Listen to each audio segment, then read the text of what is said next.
a major break in the case of a missing bride. To be found in an apartment complex, that is kind of surprising. The stereo was missing from the car. The ignition had been tampered with. We're not looking at a random person anymore. The car Niqui McCown was driving discovered 5 months after she went missing. Meanwhile, Richmond detectives pursued another potential suspect. Was there any other evidence that you guys took from the car? There was a fingerprint that was sent to the state police labs. Suspicions rose as Niqi's family recalled a volatile past. I know their history. He used to beat on her a lot. But for some, it felt more like a setup than a lead.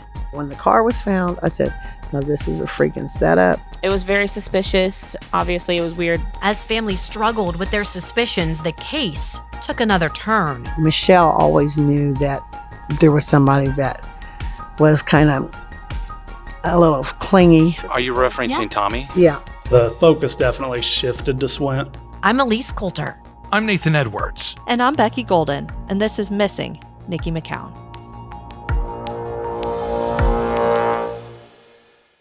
I'll always believe it. One way or the other, my baby's coming home. Investigators have uncovered a key piece of evidence that may make that happen. The deputy observed the passenger door open and the door lock punched out, and that drew his attention to it. Montgomery County Sheriff's deputy found the 1990 GMC Jimmy that 28-year-old Niqui McCown was last seen driving. The vehicle was found parked at the Meadow of Catalpa Apartments in Dayton. It's November 2001. The mystery of Niqui McCown's disappearance lingers over Richmond, Indiana for 4 months. Police had no idea where Niqui went and thought she may have left on her own. That all changed when the car she was driving was found 50 miles away in Dayton, Ohio. So once you found Niqi's car at the apartment complex, did that change who you started talking to? Yes, it brings the focus to Ohio. Niqui had strong ties to Dayton. She used to live there, worked at a prison in the city, and still had many friends in the area. Richmond detective Mike Wright said once they found the car, it opened the door to foul play as a probability and narrowed down possible suspects. We're not looking at a random person anymore. I think you either look at either someone who's staying there or someone who wants you to think someone who's staying there is involved. This was the first new development since Niqui was last seen on surveillance camera at the Village Pantry in Richmond. However, from the get-go, everything about this new lead felt suspicious. It would probably be in a field or maybe even in a pond or a lake, but to be found in an apartment complex and to find out that it's been driven at least for a month or so, that is kind of surprising. That was the original detective on the case back in 2001, right after the car was found. To this day, detectives still have no idea if the car was abandoned in the apartment complex lot, stored at a different location, and then dumped there, or if it was being driven around after Niqi's disappearance. The inside of the SUV offered a snapshot into Niqi's life when she disappeared. Deputies who found the car started recording a video for evidence, and 23 years later, Richmond police showed it to us. The VHS recording shows the black GMC Jimmy parked in the very last parking spot next to the curb. The passenger side door lock had been punched. The stereo was missing from the car. The ignition had been tampered with. It was damaged. The battery was also removed from under the hood. So it's apparent that someone had broken into that car at some point. You can see towels laying on the floor of the front seat and a maple leaf air freshener on the rearview mirror. Then in the back seat, detectives saw Niqi's laundry, which she had just finished before she went missing. A piece of evidence her sister Tammy had always wondered about. I've always wanted to know how the laundry looked. Did it look folded or was it thrown? But we never were allowed to look at any of that stuff. I believe everything was folded, and it said one of the baskets had been knocked over. But it did look like laundry had been done, and it was folded and put away. Everything in the car was a mess, except for the laundry. After getting video and pictures at the scene, deputies loaded the SUV onto a tow truck and took it back to Richmond. Was there any other evidence that you guys took from the car, like fingerprints or any sort of DNA? There was a fingerprint lifted from the inside of the driver's side window. That was sent to the state police labs. No match was found. As far as other evidence in the car, they collected a lottery ticket. They vacuumed the seats and collected the floor mats just to get any kind of hairs, fibers, anything else that may be there. DNA I have not found where the car was swabbed for DNA. I won't say 100% that didn't happen, but I don't show that on the evidence list. To this day, Detective Wright told us the crime lab still has the prints, hairs, and fibers found in the car, but he says they got rid of the vehicle years ago.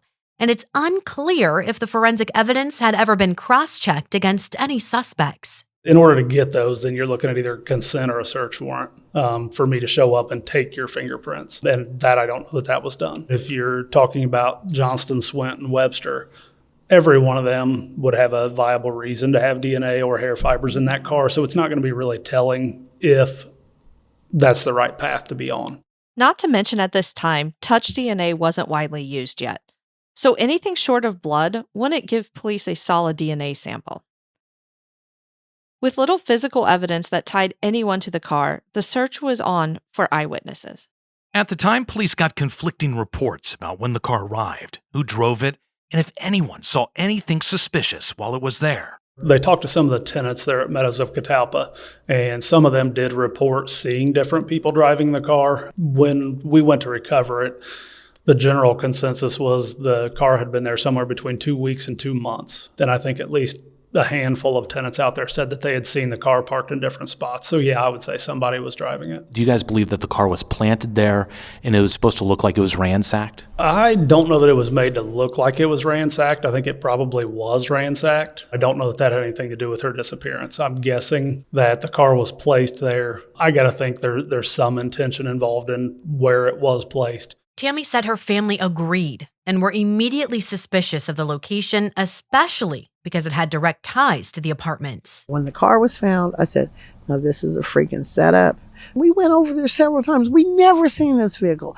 So they put this vehicle in a place where we wouldn't have located it. So that's why I felt like it was just targeting. And if that is the case and it was targeted, it could have only been someone who would have known exactly Niqui and her past. Right, exactly. You said you went over there several times and never saw the vehicle. So from the time she went missing in July until it was found in November, you guys had been over? We had been over there at least 6 times. The family and investigators appeared to be on the same wavelength. But how the car got to the apartment complex and who drove it there remained a mystery.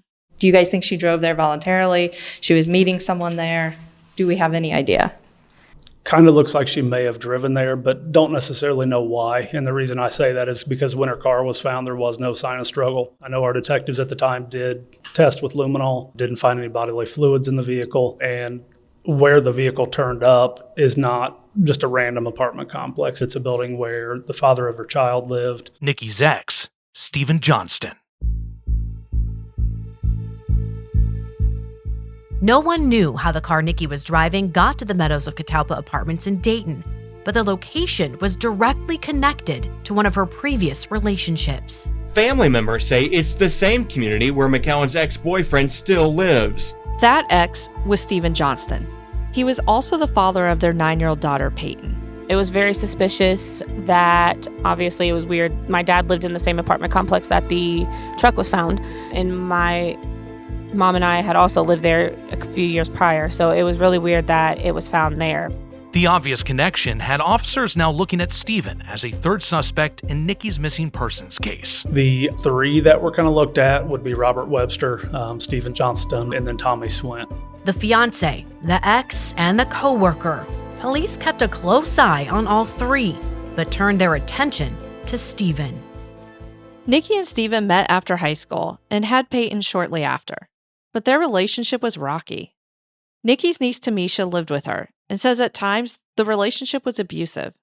It wasn't a good situation, the best way to say it without putting somebody's business out there, but it wasn't a good situation. I witnessed some things.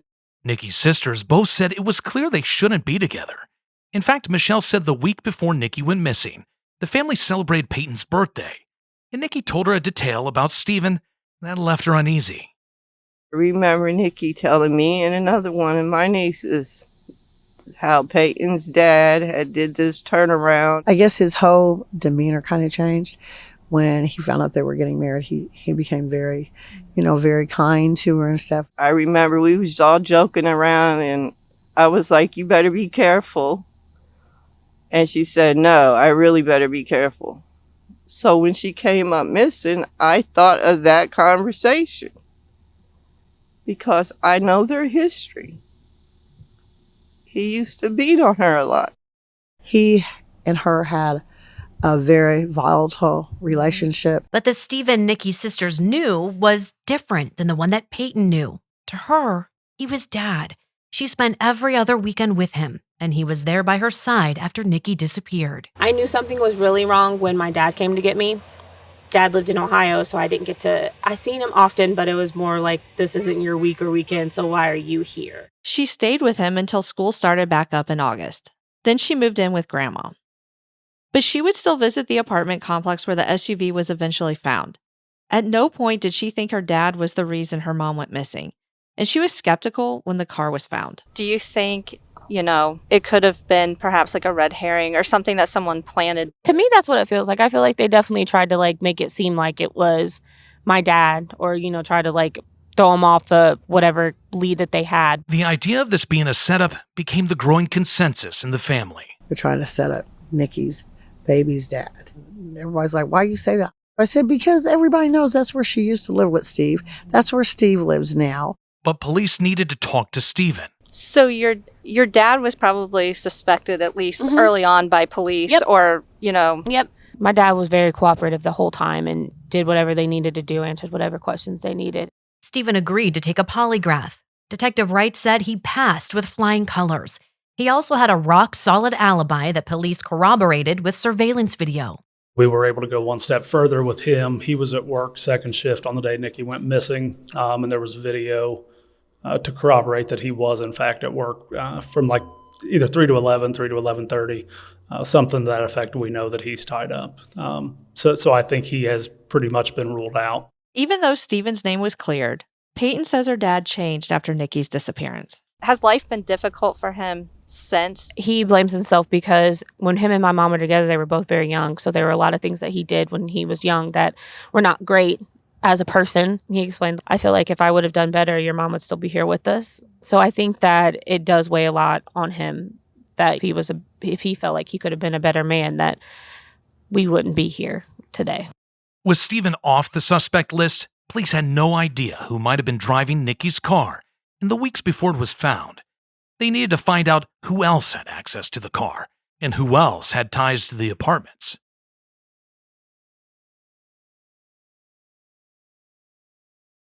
Even though the SUV Niqui was driving was found at her ex's apartment, police quickly ruled Stephen out as a suspect. Detectives circled back to the other men in Nikki's life to see what connections they had to the apartment complex.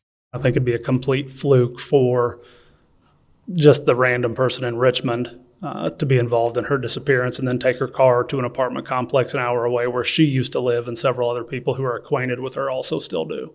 Bobby came back into the picture as police investigated his connections to the apartment. It's my understanding that Robert actually lived in that complex with Niqui for a while. So yeah, everybody involved should have known, for the most part, who all lived there. Like I say, you had Steve Johnston there, you had Niqui and Robert living there for a while. It had been a while since Bobby lived there. He and Niqui now had a place together in Richmond. Since Bobby failed a lie detector test, police would not clear him as a suspect, but they wanted to expand their search. That's when they started looking at her coworkers at the prison. Many of them lived at those same apartments or nearby. You had 2 or 3 other prison employees that I can't remember off the top of my head. So that's a common apartment complex. When police started interviewing Nikki's coworkers from the prison, one name emerged over and over again: Tommy Swint.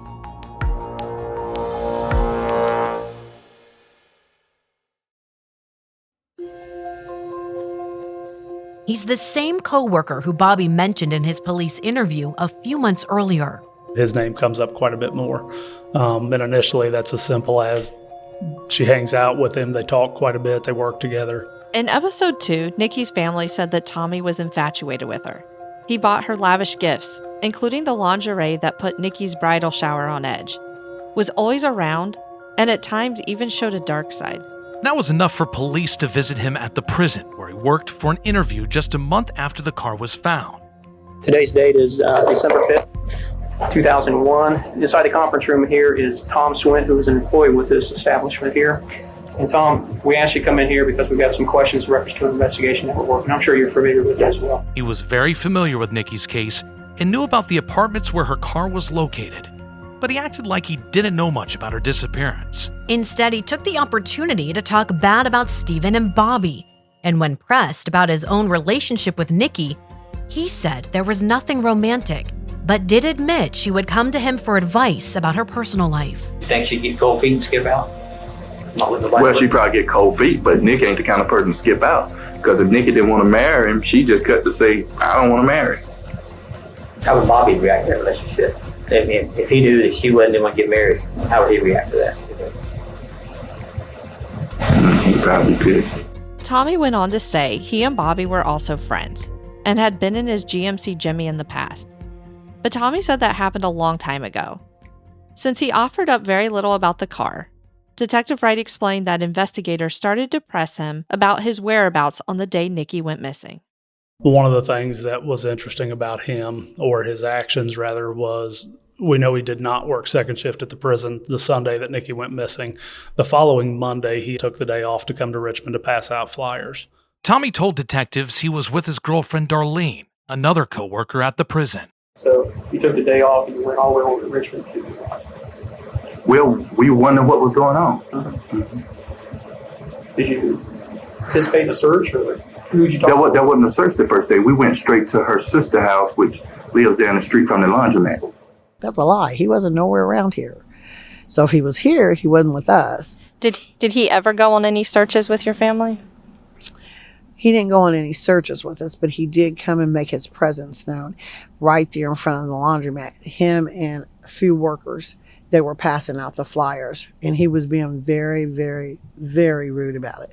Stopping cars, persistent that they look at the flyer, and maybe he was being considerate or concerned or something, but he was showing that he had authority. Tommy was known just to show up around Niqui's family and make his presence known. The family always thought it was weird. When they looked back at previous conversations with Niqui, they think he may have been around more than they knew. Now, prior to Niqui's disappearance, were there any conversations that you had or even your mom had with her that didn't feel quite right? You're probably the only person that's ever asked me this question. I'd say probably maybe a month or so before then. She said, I guess I'm going to change my schedule. And I said, what do you mean you got to change your schedule? She said, because I think, and then she didn't say one, she said several, they figured out my time frame. Do you know what she meant by time frame?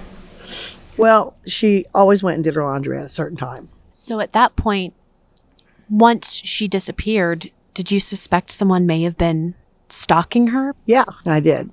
Did anybody else in the family share your suspicions? I don't know afterward or not, but I know Michelle always knew that there was somebody that was kind of a little clingy. That's the nicest way I could say it. Am I allowed to say the person's name? Are you referencing Tommy? Yeah. Okay. I appreciate you taking time to sit down and talk to us. Okay? You're welcome. It would be a while before police talked to him again, but they had what they needed. His word, which contradicted what others said, which made him a primary suspect. Or the focus definitely shifted to Swint. But the evidence to say, as a concrete statement, that Tommy is our guy, it doesn't exist. If it existed, we should have had an indictment already. Next time on Missing Niqui McCown.